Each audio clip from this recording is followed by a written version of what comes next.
नेहा खुले विचारों वाली लड़की थी। अरे नेहा, क्या दिन में सोती है? ससुराल में ऐसा नहीं चलेगा। वहां तो काम करना पड़ेगा, काम।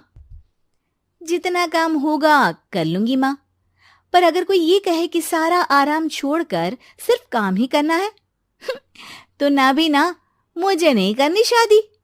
अरे कैसी बात कर रही हो? अच्छा चलो जाकर नहा लो, मैं नाश्ता लगा देती हूँ, फिर तुम्हें कॉलेज भी तो जाना है।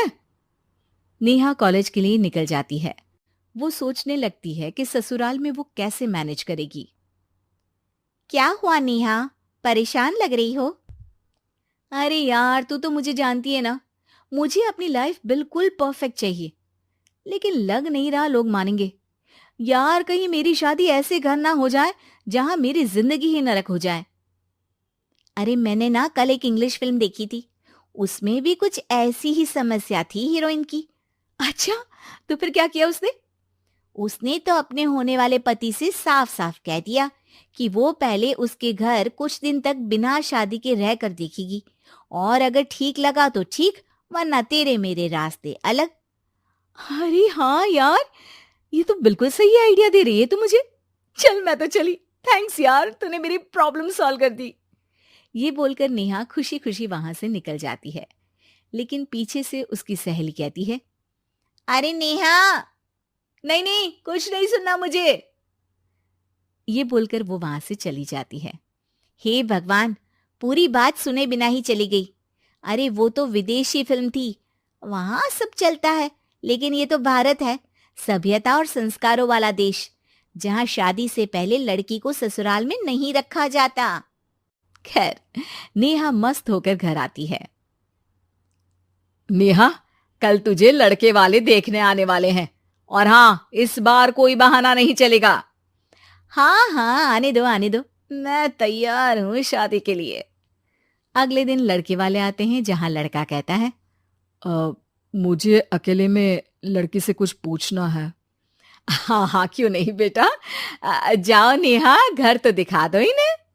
नेहा भी खुश हो जाती है कि उसे मौका मिल गया है लड़के से अपनी शर्त रखने का। देखो, मुझे ना शादी से बहुत डर लगता है, पता नहीं कैसी लड़की आए, तालमेल बना पाए कि नहीं मेरे परिवार से। मैंने कई घरों में रोज का क्लेश होते देखा है। तुमने तो मेरे दिल की बात कर दी। मैं भी यही सोच रही थी कि भाई सास तो अच्छी होनी चाहिए, पति सपोर्ट करे ना करे, रहना तो पूरे दिन सास के साथ है। लेकिन मेरे पास ना इसके लिए एक बहुत अच्छा आइडिया है। अच्छा, कैसा आइडिया? क्यों ना शादी के पहले मैं कुछ दिनों तक तुम्हारे घर आकर रह लूं, तुम लोग मुझे समझ लेना, मैं तुम लोगों को समझ लूंगी। ठीक लगा तो शादी, वरना टाटा बाय बाय। क्यों?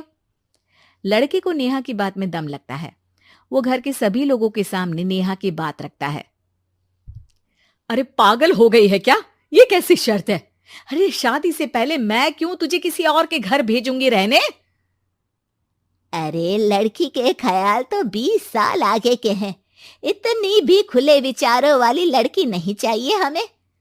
अरे माँ, क्या बुरा और गलत बोल रही है ये?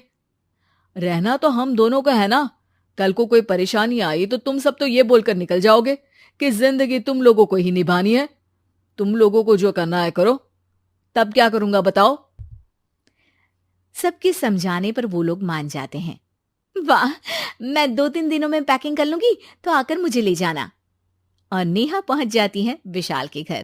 आओ आओ, ये रहा तुम्हारा कमरा। इस घर में तुम एज अ गेस्ट रहो, लेकिन माँ तुम्हें बहू की तरह ही ट्रीट करेंगी, और तुम भी उन्हें सास की तरह ही रखना। बस फिर क्या था, शुरू हो जाता है लिव इन सास बहू का ड्रामा। अरे चाय तो बना दे बहू। जी सासू माँ, अभी लाई। नेहा चाय लेकर आती है कि बस चाय लेकर आई हो, इसके साथ पकोड़े भी ले आती। लेकिन आपने तो बताया ही नहीं कि आपको चाय के साथ पकोड़े भी चाहिए। हाँ हाँ, अब तो पता चल गया ना। रात को खाना खाने के बाद नेहा किचन में खटर पटर कर रही होती है। क्या हो रहा है वहां नेहा? माँ जी, मैं ना रात को अदरक वाली चाय पीकर सोती हूँ, ये मेरी आदत है। अच्छा, तो जरा मेरे लिए भी बना देना। दोनों सास बहू रात को चाय पीती हैं। अगले दिन नेहा, मैं मंदिर जा रही हूँ, मेरी साड़ी निकाल कर बेड पर रख दे। नेहा सास के लिए साड़ी निकाल कर रख देती है। वो देखती है कि उसके आने के बाद से सास ने घर का कोई भी काम करना छोड़ दिया है। यार मैं क्या करूं? ऐसा ससुराल तो मुझे नहीं चाहिए था जिसमें मैं ही सारा काम करूं। मैं तो ऐसा घर चाहती हूं जहां सास और बहू दोनों मिलकर किचन में काम करें। हे भगवान, रात को चाय पी ली, पेट में गैस बन गई, अब तो चला भी नहीं जा रहा है। मुझे तो ऐसी बहू चाहिए जो हेल्थ के प्रति कॉन्शियस हो, क्योंकि वो ठीक रहेगी तभी तो मैं ठीक रहूंगी। दोनों समझ जाती हैं कि वो लोग एक दूसरे के लिए नहीं बने हैं। अगले दिन नेहा, जरा चाय तो ले आना। नेहा चाय के साथ चिला भी बनाकर ले आती है। सास खा पीकर सो जाती है। अगली सुबह तेरी बुआ सास आ रही है, उसे मैंने तेरे बारे में बताया है। तभी वहां गंवार से एक महिला आ जाती है। चलो यहां से निकलो, कुछ नहीं है खाने के लिए, जाओ। ए नेहा, तमीज से बात करो, ये मेरी ननद यानी आशीष की बुआ है। हाय रे दैया, इतनी आकड़ वाली लड़की! अरे यही है ना जो शादी से पहले ही आकर बस गई है यहाँ पर। बस नहीं गई हूं, बसना है या नहीं ये डिसाइड करने आई थी, लेकिन इन लोगों के रिश्तेदार इतने गंवार हैं तो मैं तो ना कर रही इस घर में शादी। और भाभी, और क्या कमी थी हमारे आशीष में जो आपने ऐसी लड़की की शर्तों को मान लिया? अरे वो तो आशीष के कहने पर मैं झुक गई, वरना ऐसी लड़की को तो मैं घर में घुसने भी ना दूं। ए हेलो, ऐसी लड़की कैसी लड़की? हाँ, बिना समझे बुझे शादी कर लूं? अब तो समझ गई ना कि हम लोग गांव के हैं। भाभी को खाट पर सोना और रिश्तेदारों का गांव से आना जाना तो लगा ही रहना है इस घर में।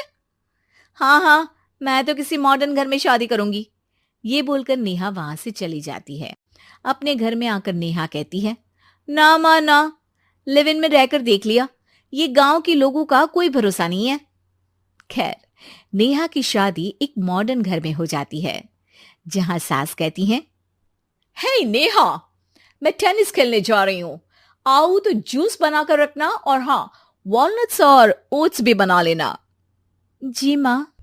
माँ मॉम बोलो डार्लिंग, माँ इज ओल्ड फैशन। बेचारी नेहा सर पर हाथ रख लेती है। हे भगवान, ये सास तो सास ही होती है, गांव की हो या शहर की।